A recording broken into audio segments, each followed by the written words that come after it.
full schedule, full agenda for our hour together here. It's good to see you. We're a relatively small, comparatively, group, but we're small but mighty. We'll just say it that way. And I'd like for us to begin with an opportunity for us to spend some time together dwelling in some devotional words from Howard Thurman and some thoughts from Scripture. I want to share with you one of my, Howard Thurman remains one of my favorite devotional writers as well. I know that's true for some of you too. There's a quotation of his that I've always hearkened back to, and it goes like this: whatever may be the tensions and the stresses of a particular day, there is always lurking close at hand the trailing beauty of forgotten joy or unremembered peace. I'll share that again.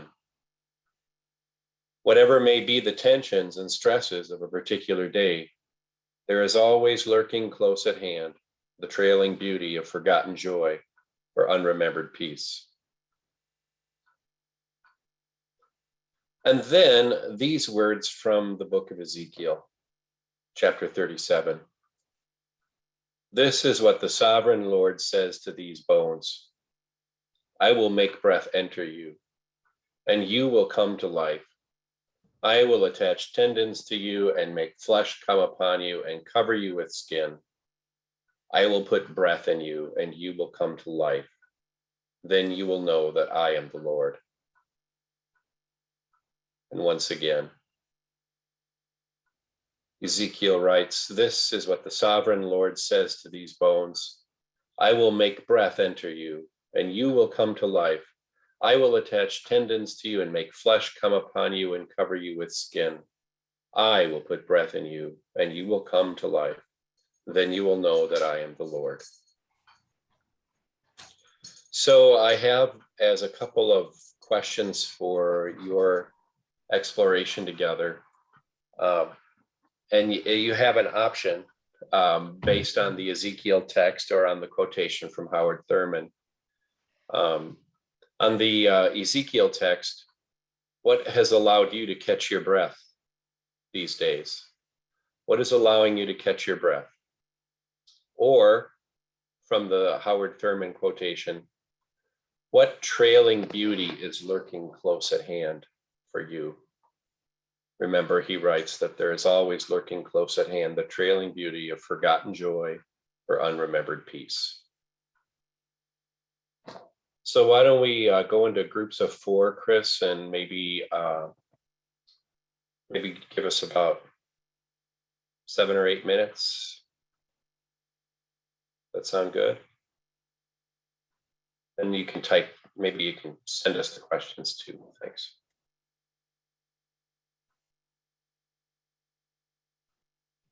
All right, the room should be open.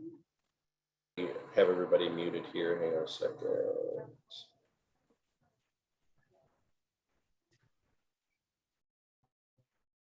So you're all muted. That doesn't mean you can't talk. You just have to remember to mute yourself if you want to talk. So once again, good to see you all. We went from being small and mighty to not that small, but still definitely mighty.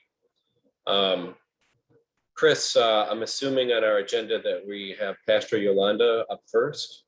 Okay. Well, good. Well, as you know, many of you know, we have been working to craft a strategy and a way forward to address dismantling racism and address racism in our midst and in our region and in our world. That effort really was inspired in the aftermath of the murder of George Floyd, and our Commission for Racial Equity and Justice has been working ever since. Several fruits of that labor. One of them is a resolution that was passed at this year's Synod Assembly, committing ourselves as leaders to some kind of at least 6 hours of anti-racism work every 3 years. And just as an update, our commission will be receiving the training. They're going to, it's a train the trainer program. Pastor Marilyn Williams and Dr. Joyce Caldwell have been our consultants out of the Milwaukee area, been doing this work for many years. And so our team will be trained, our team of trainers, and then we'll be able to offer our synod's contextualized version of training to address racism sometime early next year. So watch for more about that. And we will be talking some more about this at our fall theological. I'm looking forward to seeing you there. I'll be arriving on Monday because I have my son's wedding this weekend. Very excited about that. Do regret not being with you, but not that much. I'm going to enjoy being with my son for his wedding. I'm sorry, more than I would enjoy being with you, although I will love being with you this weekend. So I'm just really delighted that Pastor Yolanda Williams, I would also add Reverend Dr. Yolanda Williams is joining us today. She is the pastor at Glenwood United Methodist Parish in Minneapolis and also a senior lecturer at the University of Minnesota. I know that she has presented on this area of critical race theory to the pastors ministerial in the Alexandria area, and I hear good things about your work, Pastor Yolanda. I'm grateful that you're willing to be with us today, and I turn the floor over to you. Wonderful. Thank you so much. It's my honor to be with our fellow workers in the fields, where we have to, as frontliners that often aren't recognized as frontliners and first responders, have a lot of things on our plate, the least of which might be for some people critical race theory. I'm wondering if I can have permission to show slides. Oh, I do have permission. All right, great. So I'm going to try to go through these slides as quickly as I can. Know that I have sent those to Christine, so if you'd like copies of them, because at least the last slide has some resources that you might be interested in. And I think I have 20 minutes, so I'm going to try to get through it in 15 minutes and then leave some time for questions. You can always email me or call me as well. So what is CRT, or critical race theory? It really is a scholastic practice that emerged from higher education and from legal studies, legal critical studies. And it's really a means of understanding the ways race plays a role in education, law, housing, et cetera, et cetera. And so it's not one thing, but many things. So it's an umbrella term for multiple academic, legal, and social scholastic studies. What it really seeks to do is ask questions. It is an interrogation.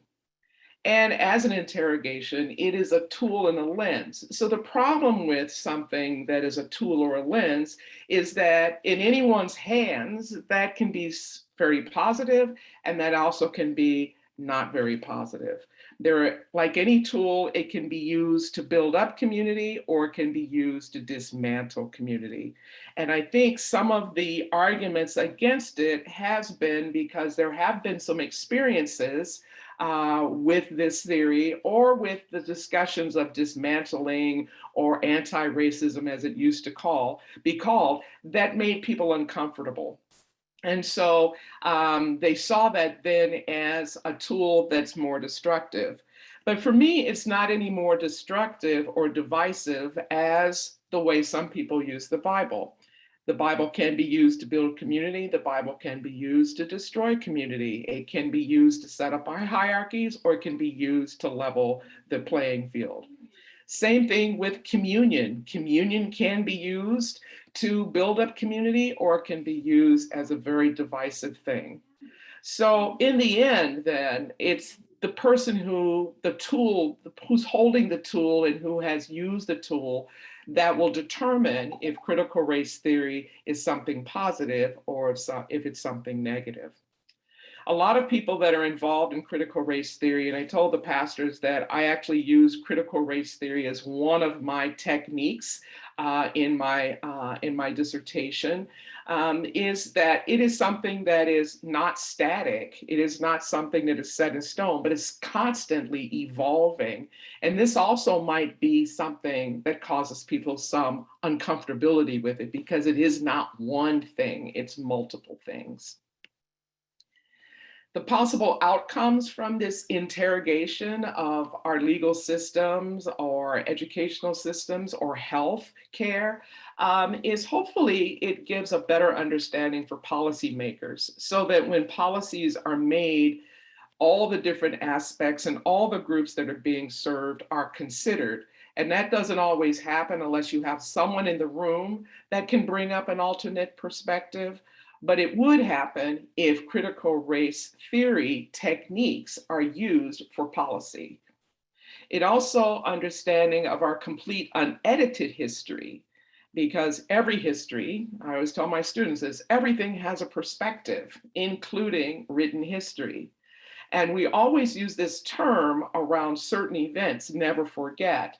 But then we're quite willing to forget the history that formed our country as a nation in the first place.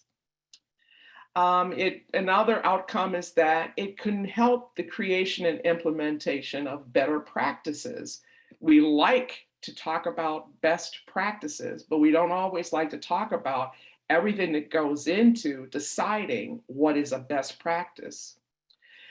It also can help with the creation and implementation of better resources management. I constantly hear the argument that we have limited resources. And when we talk about limited resources, that always means in my mind, someone's going to get left out. And historically, it's the same people that are typically left out. So understanding CRT is one way to make sure that when we say we have limited resources, we at least cut the pie so that everyone gets an equal share. So what is CRT? What CRT is not? It is not a diversity or inclusion training. That's something entirely different that maybe comes out of our understanding that CRT provided. It is not really rewriting history, it's more an expansion of our history so that it's not just a history of the conquering folk or the mainstream folk, it's a history of all of us. It is not for me and for most people that use this any more divisive than racism has been and is. And it offers then for me and for others a way toward unity through knowledge and through the acceptance of the history that has been toward a future that can be. It is not, as some opponents say, anti-gospel, any more than saying that owning slaves is pro-gospel. I think that CRT is coming under attack primarily because of the face of the people who are the face of CRT, rather than a complete understanding of what CRT is. The basic tenets of CRT that have been set by our scholar, Kiara Bridges, is that we need to recognize that race is not biologically real. I think once we can just understand that one thing, we can get to the point of not seeing people as inferior because of their skin tone or because of this non-biologically set of structures, that everyone is of the same race. We are a human race, that we're not divided between the Caucasian and the Mongoloid and the Negroid biological, non-biological structures. I think it's also important, and Kiara does too, that we acknowledge that racism, because we haven't come up with another word for it, right? So we still are using race, even though it's not biological, because it is at least socially constructed, that it is a normal feature of US society.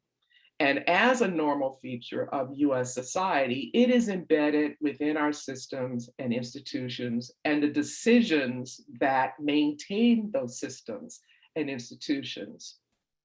CRT tries to reject the popular understandings about racism. So things like that there's just some people who are bad apples, or that, or even something might be popular and positive that all Black people dance or all Black people do music, or that we are colorblind. The best thing is to not see color at all. Because the problem with not seeing my color is that you miss the things that also then have made me who I am and continue to form who I am. It also argues that we need to recognize the relevance of people's everyday lives to scholarship. So you can see how this branches back into a scholastic study rather than just practices. Because there are stories that are missing from the overall story of what is citizenry in the United States. Why is this important? I think it's important because, first of all, it's already influenced other groups to begin their own interrogation. So there is something that is called Latinx CRT. There's also Lat Crit. There's Asian American CRT, even though there are also Asian Americans that are anti-CRT. And there is tribal CRT, even though there are also some First Nations people that are anti-CRT. Typically, when those people of color are anti-CRT, it's because it's seen as really putting forward just an African or African American story, rather than that's where it began and everyone is invited now to interrogate the way they want to.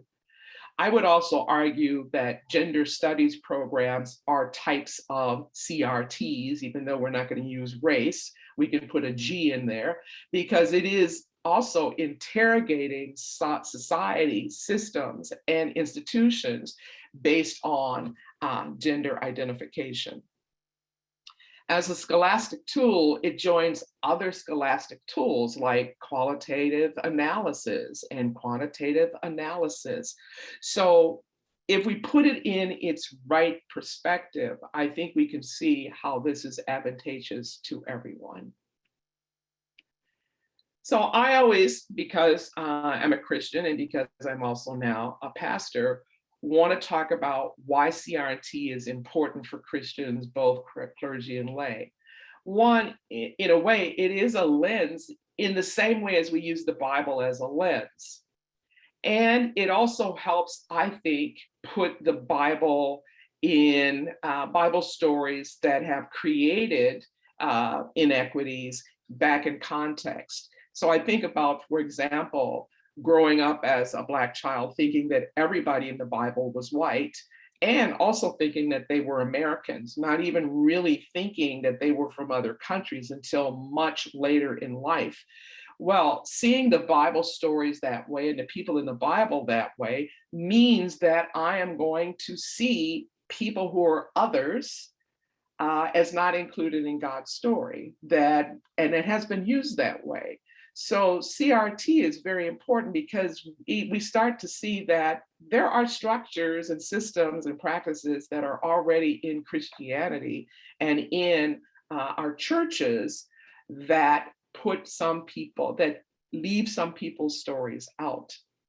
And when we leave some people's stories out, we change the value system of those people. It is no different than using gender equality as a theological tool. It's no different than liberation theology as a tool or public theology as a tool. All of these things are ways in which we can see all of God's children, ways in which we can see everyone being represented in the Bible, and everyone being of the same value as part of God's creation. So I don't usually like to put big sentences on slides, but here you go. CRT is a way to understand the way the non-sacred and the sacred worlds have created systems that do not always include everyone as equal participants or as having the same amount of worth. CRT is also a way to bring the world and its systems back to God's commandments to love one's neighbor as they love themselves. And in restoring that one thing, I think we are also trying to bring everyone back to God's original intent when all creation was good. Here's some resources that you can get from the slides about the different types of CRTs. And I'm sure I didn't put them on there, all the public theology things that talk about race and inequities could also be included in that section. So believe it or not, that is the end of the presentation. So I will open the floor to some questions.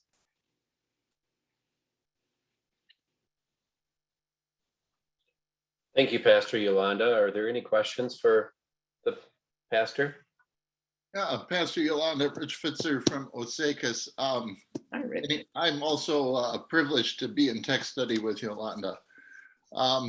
As you talk about race not being genetically decided, and also saying to not see your color is to not understand you and to know you.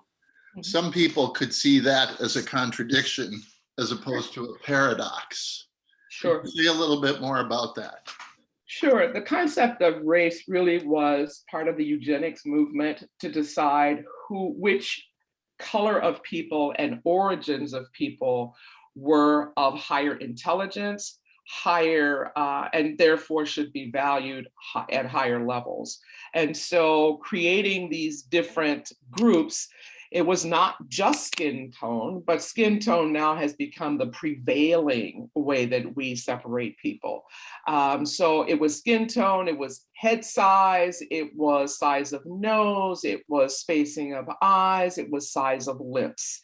And then they started to move on to body types like, the rear end, I'll just say that, sorry, but and what that looked like for different people. So it was really a movement to be able to readily define by sight who might be of a lower intellectual quality, and who should not be a leader, and who the leaders should be. And so I've even recently seen a lot of arguments about why are we calling white people Caucasians, because there are actually Caucasians in the world, people who come from the Caucasus, from the Caucasus Mountains. So it doesn't make it, we're kind of doing a disfavor to them by calling white Americans Caucasians. So for me, there's a big difference between saying I'm going to identify facial features and skin tone with a level of intelligence and saying, I'm going to see your skin tone as marking a lot of your experiences in this country and maybe some ancestry to African kings and queens and princes and educational systems, all the things that we don't teach in our schools. That's a big difference to me. That's where the difference lies. Thank you for asking. And I wasn't coached to ask that question. All right. So you won't be receiving a check at the end of the. No. This is Al Brooks, pastor in Twin Valley. As we as a synod prepare to, put out this training, we're in an area with lots of indigenous reservations. Mhm. Should we give a serious look at the tribal CRT? Mhm. I think more tribal as well as Latinx, because a lot of our rural areas have migrant workers that come in. And you have also Africans that are starting to move further and further north and south into rural areas, because those are the places where they can find jobs. So yes, I think that you begin with the origins and then you start to fill in some of the other questions, but there's nothing better than asking the people themselves. And so the more that you can bring people from those communities into your discussions to ask them what their experiences are and how their experiences can be highlighted without making them hyper visible. You know what I mean? then you're going to have programs that are representative of more than your own experience and more than an academic experience with the information. Pastor Yolanda, I wonder, and I'm sorry if I'm putting you on the spot here, but I wonder if you could share a methodology or a tool inside of critical race theory, so to make it kind of real, in terms of how it's actually unfolds and as it's practiced. Sure, I can talk about just, my dissertation, which was a historical study of a group that was popular in the Twin Cities from 1970s to about 2000, called the Black Music Educators of the Twin Cities. And so for the background of that, one of the questions that I always have had in my mind is, why through the enslavement period were musicians so highly valued? Because we know that they were sent out to do dances and parties for other people, so they were money makers. We also know that musical talents were featured in runaway slave ads. And when we know that English, reading English and writing English was put down, why do we have so many musicians during the slave period? And what I discovered through using critical race theory is that the reason is because there were three skills that were really highly popular during the enslavement period. And they were all skills that meant that an owner of people could make more money off that person than just having them work on the field. And music was one of those.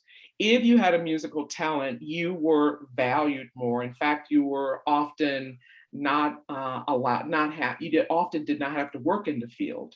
And so it was a benefit to the person who had the musical skill. It was also a benefit to the owner of them. So music then becomes this person with a musical talent becomes a commodity. And once they're set as a commodity, they are somewhat set against the enslavement session also has then their own caste system. The musicians and the people who work in the house, because they're commodified, are more highly valued than the people who work in the field. And this would have been also true for people who worked with horses, people who had cabinet building skills, these kinds of things. So once we leave the enslavement period, we notice that in the United States Census, there's a high number of people who identify themselves as African who are musicians. They then become music teachers. And so for the longest period of time, it is the skill that others, and I'll just say white people, value about African Americans. It also became a point of the abolitionist movement that these people are human beings because they can make music. These people should be valued and not enslaved because they have the talent of music. So you can see how everything gets kind of twisted, and then we get the stereotype that all Black people can dance, all Black people play music. So what does that do to people who don't have that skill? Right? They're not valued. So they have to search around trying to find their value. That's the negative. On the positive, when the blues comes around, everyone who is now released from a plantation that has been injured through their work in plantation now has a way to make an income for their families. They can't work sharecropping, but they can play a guitar. They can play a flute. And so they still are being valued, and that gives them an income. Social workers use CRT to discuss why healthcare is at so many different levels, or why people get into the system of where they come into contact with social workers, and how social workers make a hierarchy of who gets the resources and who doesn't get the resources. Does that help at all? Or yeah, no, that helps a lot. Thank you. It's fascinating too. So if I understand it, really, critical race theory is in your case, it was a historical study in which you bothered to let race be a factor in how you're analyzing the history. Whereas other histories might say, well, it was because so-and-so got this record contract early on, and then we would have missed that whole narrative, which is a part of the truth. It's a part of the story, right? Right. Okay, thank you. It's really helpful. Any other questions for Pastor Yolanda?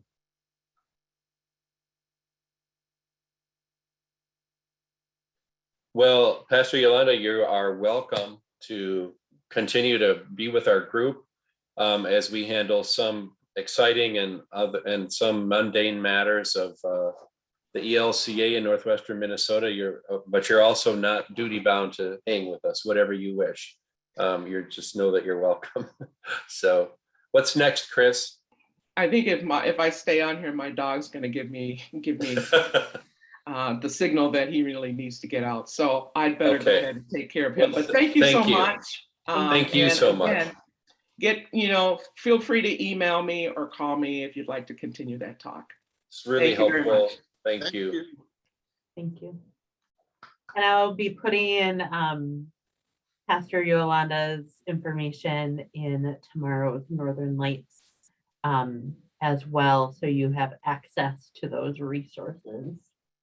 The next thing on our list is a little bit of a check-in. I have a poll for you, and I don't have access to it. Bishop Bill, do you have access to the poll? Let me see. Polls. Yes. Okay. Here you go. Yeah. It's time to do a check-in to see how you guys are, where you're at. Yeah.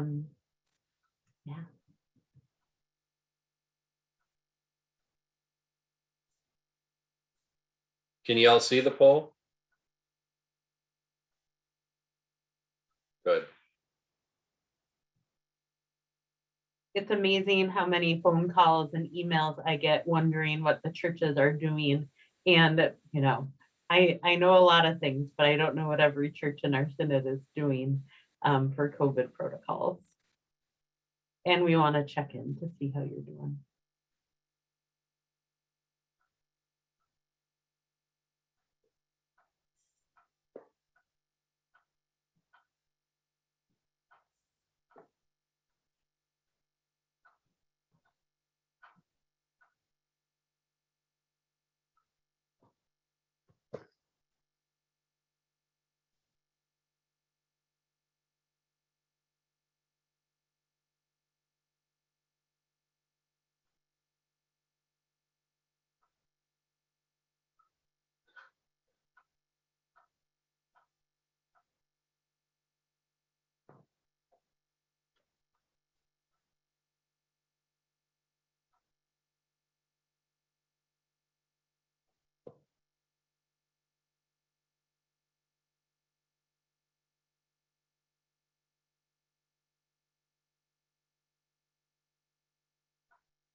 I'm going to give it about 10, 15 more seconds. And then hopefully when I end the poll, I'll be able to show the results.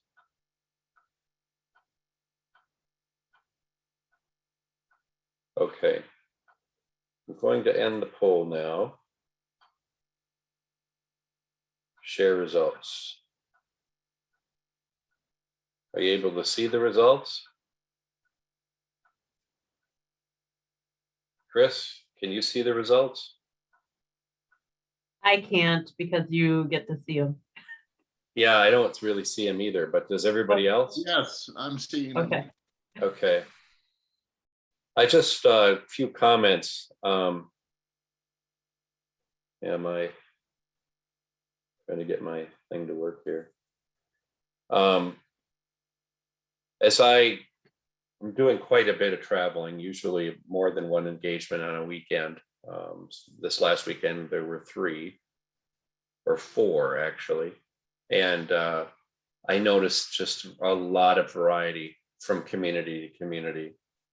I was, just from even just towns 15 miles apart in terms of compliance with mask wearing. And I'm imagining that this group here is no different. So I've seen communities where it's nearly 100%, and some where I'm just this weird person in the room wearing a mask, and everybody wonders what in the world that guy's doing over there.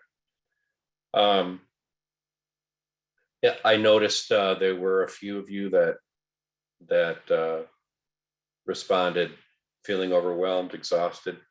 Please don't hesitate to reach out to us, me or our Synod staff, or for any other kinds of ways of help that are available out there.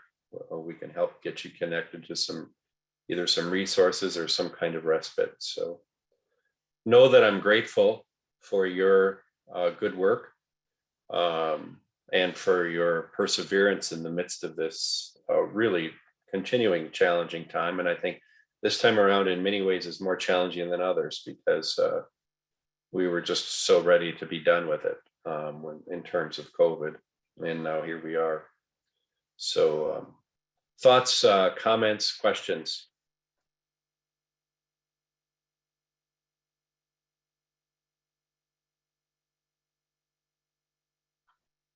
Anyone? Not seeing anyone moving to the microphone just yet. Okay. All right. Thanks, Chris. Yeah, so I meet with a group of people who do first, third ministry, so children, youth, and young adults twice a month. And so I check in with them and see how things are going, and help give them some resources. And one of the things they asked for, since Rally Sunday just happened for most of your churches, is like, what is close contact? What is some of the quarantine stuff? And so I'm gonna make sure I have the right thing up, and I'm gonna share my screen with you all. And it's things are really different now. Before, when COVID started, everything was like cut and dry, right? Like before people were vaccinated. So I have this up on our COVID resource website. This is stuff from the CDC, and it's the recommendations for fully vaccinated. We've shared, and I went through and I highlighted a couple of things. So CDC recommends that fully vaccinated people wear a mask depending on the level of transmission. Recommended fully vaccinated people come in close contact with someone be tested 3 to 5 days and wear a mask for 14. Isolation, different things. Fully vaccinated people should monitor symptoms for 14 days following an exposure. And then down here, I have close contact and tracing from the Minnesota Department of Health. And so it's, before it was pretty cut and dry of, the 14 days and all of that stuff. But now with some people being vaccinated and some people not, there's a lot of different things. So there's a lot of these types of charts in this document for you to go through. Hopefully, God willing, you don't have to, yourself or your congregation doesn't have to deal with close contact. Like, that's my prayer every night while I'm falling asleep, praying about you all and your congregation. But I just know that once things are opening up, I have 2 amazing stepkids that live in Florida. Their schools have been open for a month before ours. And my stepson, who's vaccinated, has had to go home from close contact twice in the first 3 weeks. And so just knowing it's it could be a reality. So that information is on the COVID resource page. I put it in the chat as well. I have shared with you all before the CDC page for how, and there's a link in that document that I just sent of checking for rate of transmission and the Delta variant. But I recently was shared, someone passed this on to me, this website, COVID Act Now. I have Douglas up because that's where I'm going to be next week. And this has just a lot of information in it. You could just rabbit hole, keep scrolling down the different resources they have. So this site will be in tomorrow's Northern Lights, but I will also stick that in the chat. I think it's a great complement to the CDC one that I've had as a resource before. So that's sort of the best COVID Delta variant stuff that I have for now. Because there's just so many different variables. So Thanks, Chris. You know, we just in terms of the making decisions around known exposures and quarantining, et cetera, you know, we just the other day, 2 days ago, had to kind of do some decision tree matrix analysis with a pastor in which there was a known exposure inside the building. And then, you know, it comes down to the details, right? Who did this person actually have close contact in this particular case? The decision, the responsible decision was to cancel Sunday school next week, but not to cancel church. Because the individual's contact with members that were in church was relatively limited, but they were in Sunday school and there was quite a bit of contact there. So, but it's going to vary based on your circumstances in your individual places, size of your building, how far people are apart, et cetera, et cetera. So, questions about that? Okay, thanks. So some other things, I'm down to the announcement section. We have our event, our what I normally call Fall Theological Conference, but in your compensation guidelines is called Theology for Ministry Conference. So I've been trying to call it that a little bit more. We have some COVID protocols. While we are indoors, we will be wearing masks, and we're asking everyone to either be vaccinated or have a negative COVID test within 72 hours of the event. And then this handy dandy Luther Crest Bible Camp wellness form to be tending to your health. I don't want our event to be a super spreader event. And so let's join together and make this as safe as we can. The planning team has worked hard and we want to be together. And so to make that as safe as possible, we're asking for you to do that. And much like a youth gathering health form, we aren't going to collect them, but we will have you sign a paper at registration saying that you have completed those things. A couple of other things I wanted to share with you all is this October 10th is Native American Sunday. I will be putting this into tomorrow's Northern Lights. We have some resources available.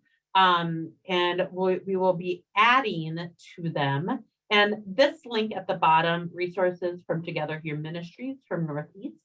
This is their 3rd year providing resources. I think it would be so neat that if your congregation hasn't ever done anything around Native American Sunday, to add one piece.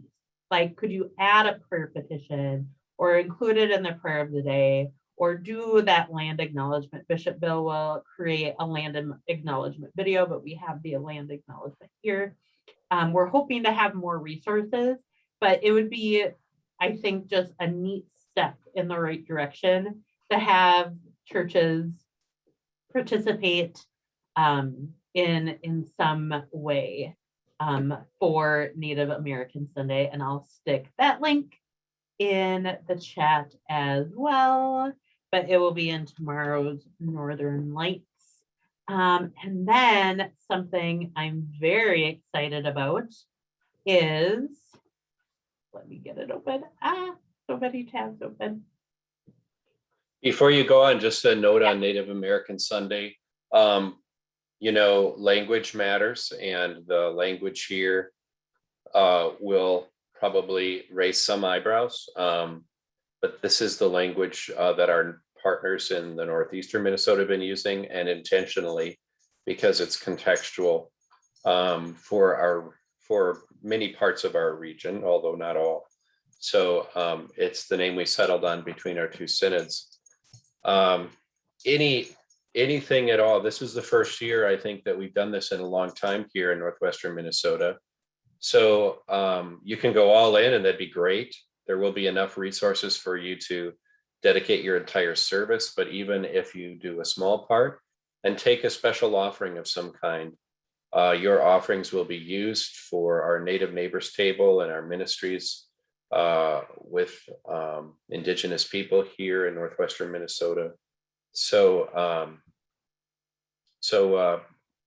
yeah, I hope that you will embrace that opportunity, however great, expansive or limited in scope you choose to make it this first year. But even something would be a great start for you. So I hope you'll do that. Thanks. Yeah, and I will be sending an e-blast out with a letter from Pastor Keith and a link to the resources probably later this week. Hopefully things are coming together for that. And then the thing I am excited to share with you all is we are moving forward with the middle school youth gathering. It is the weekend before Thanksgiving.